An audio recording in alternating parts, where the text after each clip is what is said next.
नमस्कार साथियों। ना रुकना है, ना थकना है, बस मेहनत करके लक्ष्य को पाना है। इसी उद्देश्य और मोटिवेशन के साथ हम लोग बात कर रहे हैं राजस्थान के भूगोल की। और राजस्थान के भूगोल में हम अध्ययन कर रहे हैं राजस्थान के वन्य जीव। और राजस्थान के वन्य जीवों में वन्य जीव और जैव विविधता संरक्षण के लिए जो प्रयास किए जाते हैं उनमें स्व स्थानीय संरक्षण स्थल के रूप में हम राष्ट्रीय उद्यान पर चर्चा कर रहे हैं कि राजस्थान में 3 राष्ट्रीय उद्यान हैं। सबसे पहला रणथंभौर, दूसरा केवलादेव घना पक्षी विहार, तीसरा मुकुंदरा हिल्स। तो राष्ट्रीय उद्यानों की श्रेणी में आज हम बात करने वाले हैं केवलादेव घना पक्षी विहार कि केवलादेव घना पक्षी विहार को लेकर हमें क्या प्रश्न पूछे जाने की संभावना है और किस तरह से प्रश्न पूछे जा सकते हैं।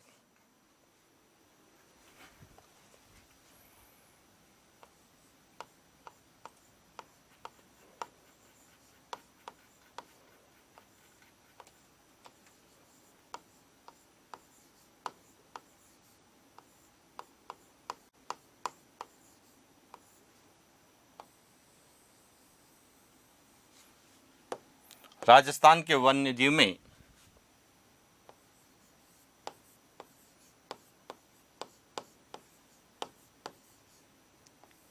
केवलादेव घना पक्षी विहार कहाँ पर है? भरतपुर में। केवलादेव घना पक्षी विहार कहाँ पर है? भरतपुर। अब देखिए सबसे पहले कि इसका नामकरण कैसे हुआ। तो जब हम नामकरण की बात करते हैं तो इसका नामकरण केवलादेव घना पक्षी विहार केवलादेव शिव मंदिर के आधार पर रखा गया है।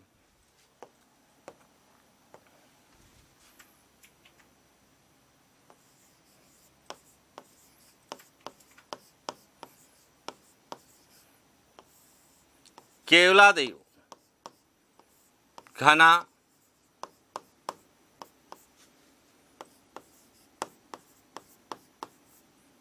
पक्षी विहार का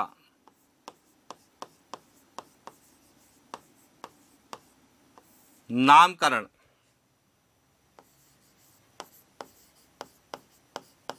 केवलादेव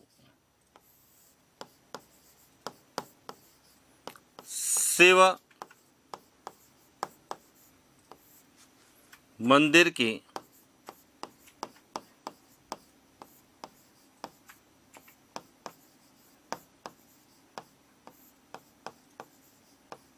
नाम पर किया गया। पहला पॉइंट। अब दूसरा और सबसे इंपॉर्टेंट कि इस केवला घना पक्षी विहार को कब वन्य जीव अभयारण्य घोषित किया गया। तो देखिए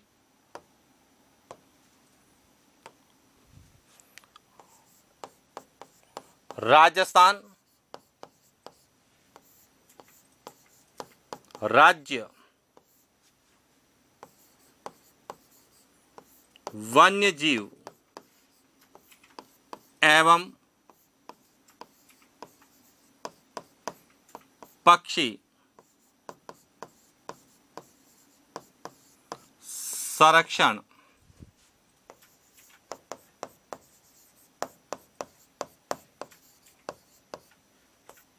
अधिनियम 1951 के तहत 1956 में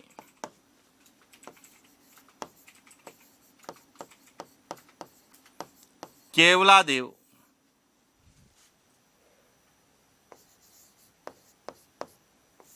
घना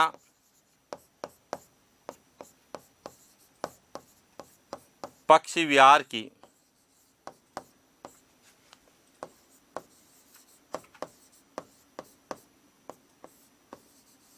स्थापना की गई। यानी कि इसकी स्थापना कब हुई थी? राजस्थान राज्य वन्य जीव एवं पक्षी संरक्षण अधिनियम 1951 के तहत 1956 में केवलादेव घना पक्षी विहार की स्थापना की गई थी। लेकिन इसे राष्ट्रीय उद्यान का दर्जा कब दिया गया? तो आप ध्यान रखना, इसे राष्ट्रीय उद्यान का दर्जा 27 अगस्त 1981 को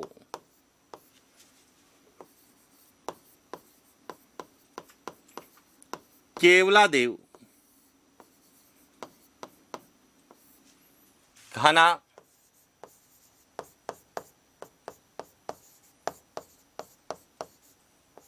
पक्षी विहार को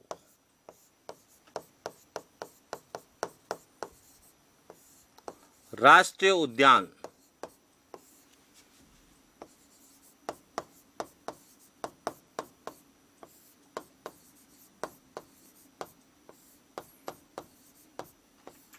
घोषित किया गया। यानी कि इसकी स्थापना तो 1956 में हुई थी, लेकिन इसे राष्ट्रीय उद्यान कब घोषित किया गया? 27 अगस्त 1981 को। अब प्रश्न आता है कि किसके प्रयासों से? तो एक पक्षी वैज्ञानिक हुए जिनका नाम था डॉक्टर सलीम अली के प्रयासों से। यहां ध्यान रखना,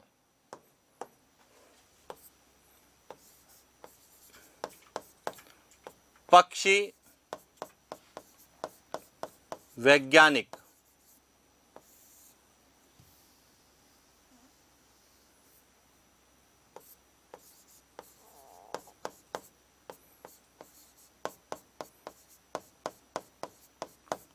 पक्षी वैज्ञानिक तथा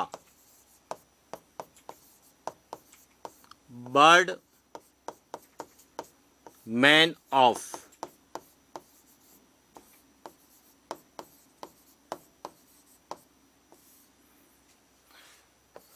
इंडिया के नाम से प्रसिद्ध डॉक्टर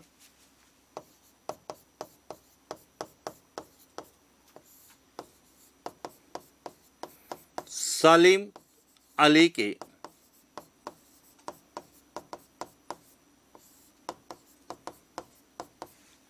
कि पक्षी वैज्ञानिक डॉक्टर सलीम अली, उनके प्रयासों से 27 अगस्त 1981 को केवला घना पक्षी विहार को या केवलादेव घना पक्षी विहार को राष्ट्रीय उद्यान घोषित किया गया।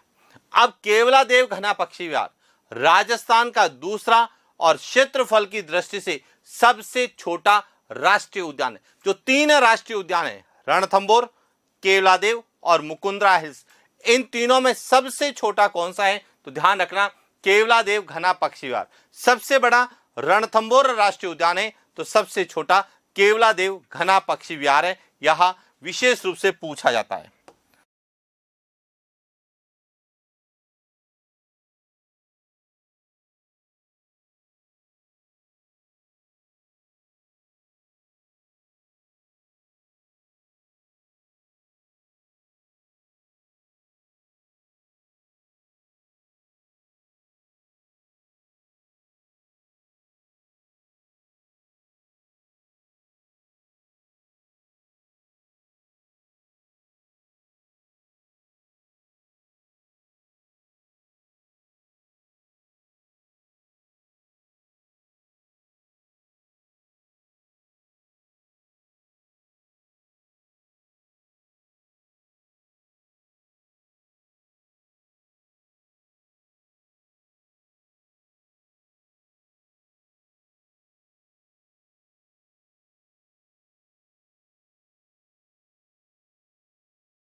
इसकी स्थापना कब की गई थी? इसे राष्ट्रीय उद्यान कब घोषित किया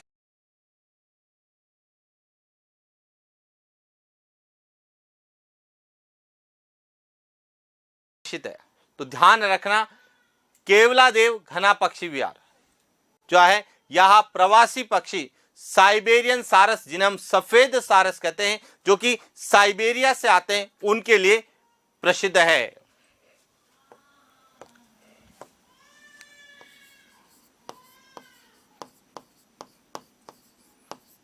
केवलादेव घना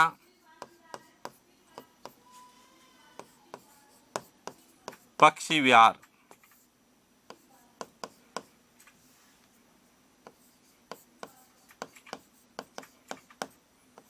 प्रवासी पक्षी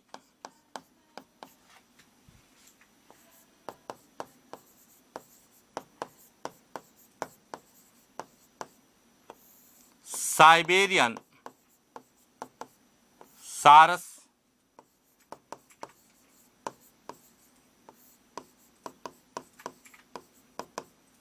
सफेद सारस के लिए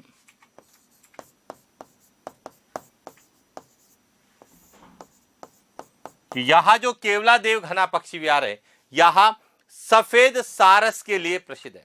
और यह साइबेरियन सारस अक्टूबर नवंबर में आते हैं और मार्च अप्रैल तक यहां पर क्या करते हैं, प्रवास करते हैं।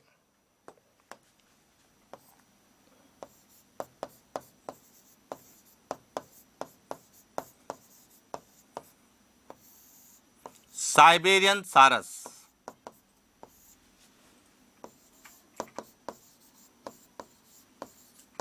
अक्टूबर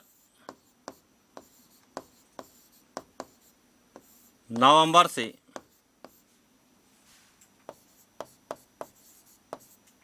मार्च अप्रैल तक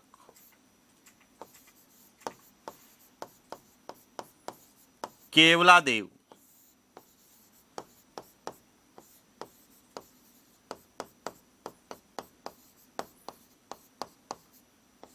घना पक्षी विहार में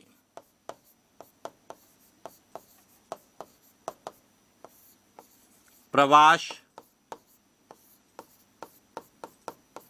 करते हैं, इसीलिए इन्हें हम क्या कहते हैं, प्रवासी पक्षी कहते हैं। और केवलादेव घना पक्षी विहार में सबसे ज्यादा पक्षी है, पक्षियों की सैकड़ों प्रजातियां पाई जाती है, इसीलिए इसे पक्षियों का स्वर्ग कहा जाता है। और ये कई बार प्रश्न पूछा गया।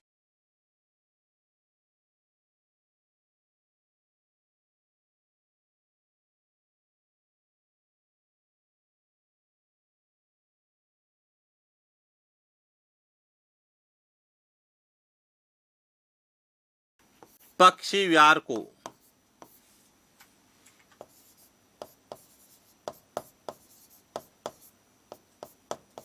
पक्षियों का स्वर्ग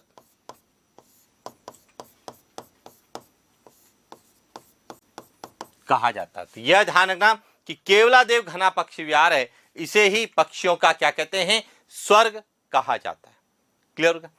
अब आते हैं कि यहां जो पक्षियों का स्वर्ग है, तो यहां पर एशिया का सबसे बड़ा पक्षी प्रजनन केंद्र भी है, साथ ही राजस्थान की पहली जीव प्रयोगशाला भी स्थापित की गई है।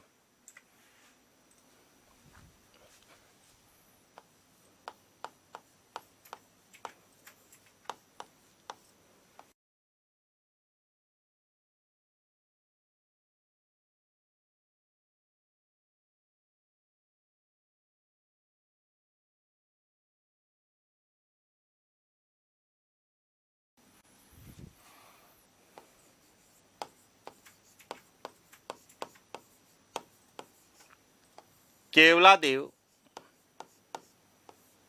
घना पक्षी विहार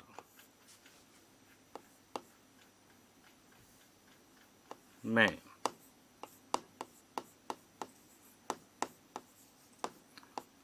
एशिया का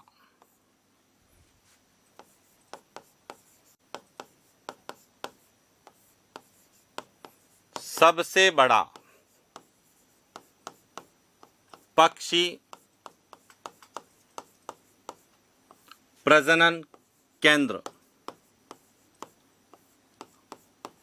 तथा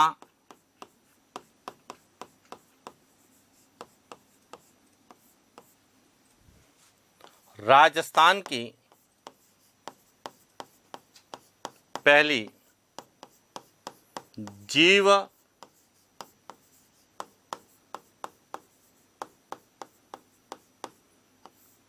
प्रयोगशाला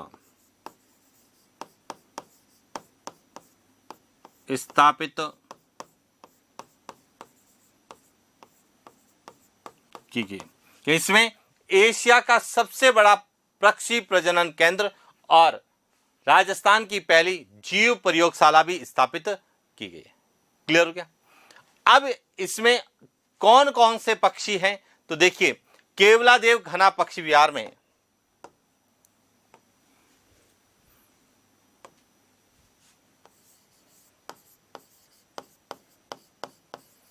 केवलादेव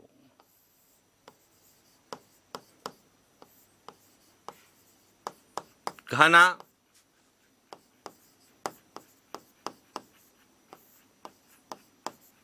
पक्षी विहार में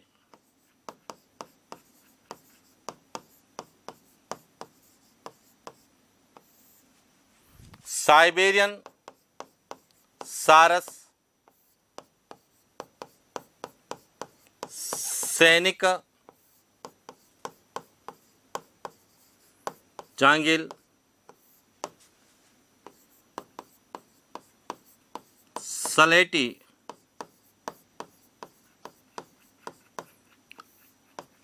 टिटरी, चकवा,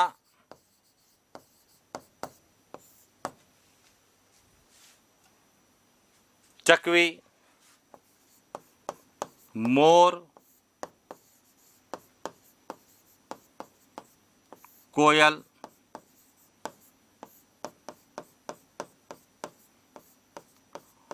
पाए जाते हैं। कि यहां पर साइबेरियन सारस के अलावा सैनिक जांगिल है, सलेटी टिटरी है, चकवा चकवी है, मोर है, कोयल है, इस प्रकार से सैकड़ों पक्षियों की प्रजातियां इसमें पाई जाती हैं। लेकिन सबसे इंपॉर्टेंट बात है कि यहां पर कदम के वृक्ष भी पाए जाते हैं। कई बार पूछा जाता है कि किस राष्ट्रीय उद्यान में कदम के वृक्ष पाए जाते हैं, तो केवलादेव घना पक्षी विहार में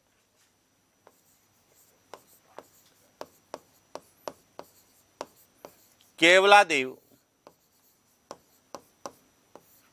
घना पक्षी विहार में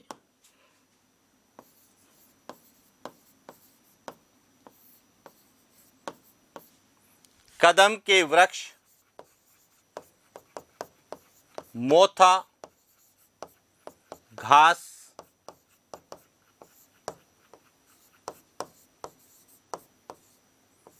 एंचा घास और सबसे इंपॉर्टेंट है वह है यूट्रिकुलेरिया घास।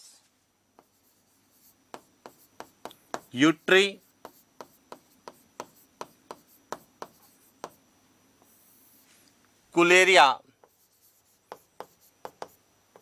घास पाई जाती है और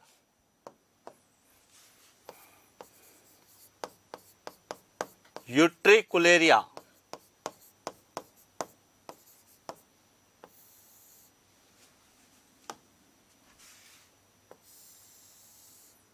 एक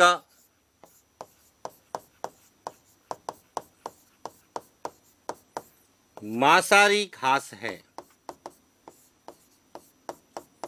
जिसमें पक्षी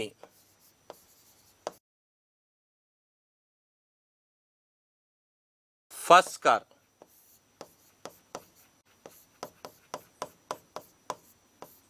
मर जाते हैं। कहा जाता है कि यह जो घास है वह पक्षियों का भक्षण करती है, जो कि एक मांसाहारी घास के रूप में जानी जाती है। और एग्जाम में वर्तमान में इसी प्रकार के प्रश्न आते हैं, क्योंकि इसकी हाल ही में खोज की गई है कि यह जो है एक मांसाहारी घास है जिसका नाम है यूट्रिकुलेरिया, जो कि राजस्थान में केवलादेव घना पक्षी विहार में पाई जाती है। वैसे तो यह पूर्वोत्तर राज्य मेघालय में भी पाई जाती है, लेकिन राजस्थान में यह केवलादेव घना पक्षी विहार में पाई जाती है। और हाल ही में एग्जाम में प्रश्न भी पूछा गया है कि राजस्थान के किस राष्ट्रीय उद्यान में यूट्रिकुलेरिया नामक मांसाहारी घास पाई जाती है, तो वह है केवलादेव घना पक्षी विहार, भरतपुर में पाई जाती है। क्लियर हो गया? इसके अलावा इस केवलादेव घना पक्षी विहार में अजगर भी पाए जाते हैं, और जहां अजगर पाए जाते हैं उसे पाइथन पॉइंट कहा जाता है। बहुत बार एग्जाम में पूछा गया है कि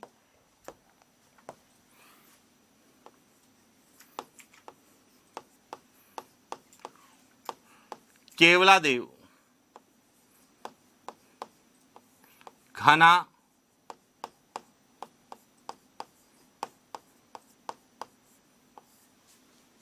पक्षी विहार में अजगर पाए जाते हैं, जिसे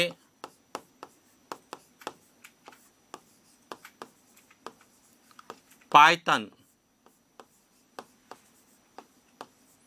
पॉइंट कहा कि केवलादेव घना पक्षी विहार में केवल पक्षी ही नहीं, पक्षियों के साथ साथ अजगर की भी प्रजातियां पाई जाती हैं, और जहां अजगर पाया जाता है उस क्षेत्र को क्या नाम दिया गया है? पाइथन पॉइंट कहा जाता है। इसके बाद राजस्थान का दूसरा सर्प उद्यान की स्थापना कहां की गई है? केवलादेव घना पक्षी विहार में की गई है।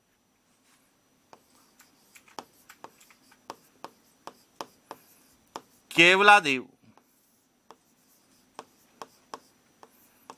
घना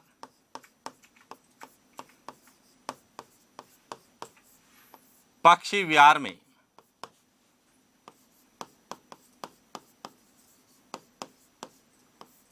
राजस्थान के दूसरे सर्प उद्यान की स्थापना प्रथम पूछा जाए तो कहां पर है? प्रथम सर्प उद्यान कोटा में स्थापित किया गया है, और दूसरा जो है वह केवलादेव घना पक्षी विहार में किया गया। इसके बाद एक और इंपॉर्टेंट कि केवलादेव घना पक्षी विहार को जल आपूर्ति कहां से होती है? तो भरतपुर में बाणगंगा और गंभीरी नदियों पर स्थित अजान बांध से की जाती है।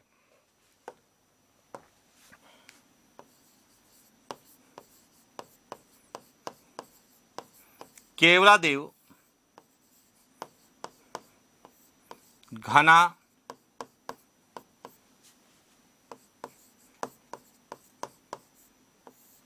पक्षी विहार में जल आपूर्ति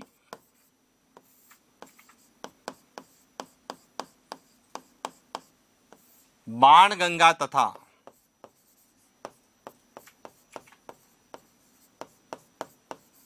गंभीर नदियों पर स्थित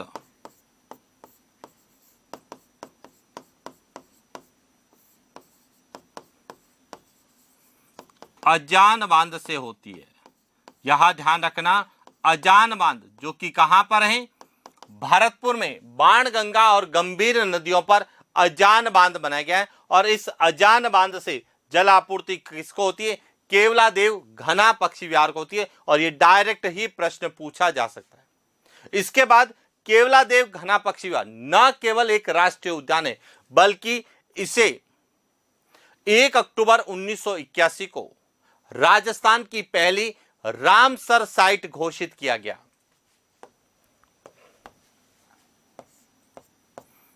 1 अक्टूबर 1981 को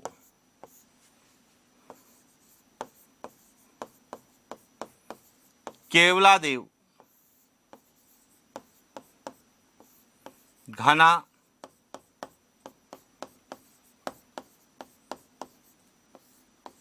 पक्षी विहार को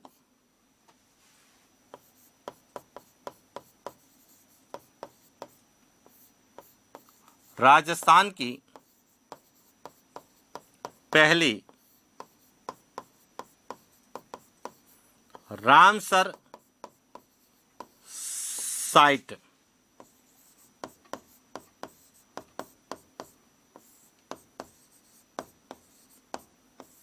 इसे राजस्थान की पहली रामसर साइट भी घोषित किया गया है। साथ ही 1985 में इसे यूनेस्को की प्राकृतिक विश्व धरोहर में भी शामिल किया गया है। 1985 में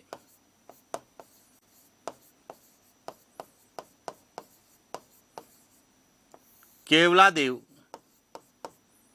घना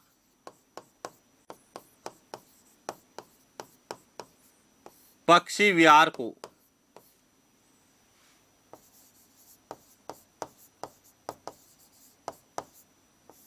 यूनेस्को की प्राकृतिक विश्व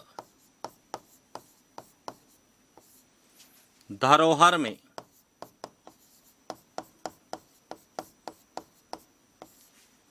शामिल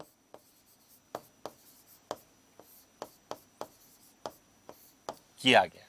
तो इस प्रकार से हमें जब हम राजस्थान के राष्ट्रीय उद्यानों का अध्ययन करते हैं तो उसमें रणथंभौर के बाद में दूसरा राजस्थान का जो राष्ट्रीय उद्यान केवलादेव घना पक्षी विहार, इसको लेके जो प्रश्न पूछे जाते हैं कि इसकी स्थापना कब हुई, इसका नामकरण किस आधार पर किया गया है, इसे राष्ट्रीय उद्यान का दर्जा कब दिया गया है, इसकी क्या विशेषता है, और साथ ही यह किसके लिए प्रसिद्ध है, इसमें कौन कौन से पक्षियों की प्रजातियां पाई जाती हैं, इसके अलावा यहां पर अजगर भी पाए जाते हैं। तो यहां पे राजस्थान का दूसरा सर्प उद्यान भी स्थापित किया गया।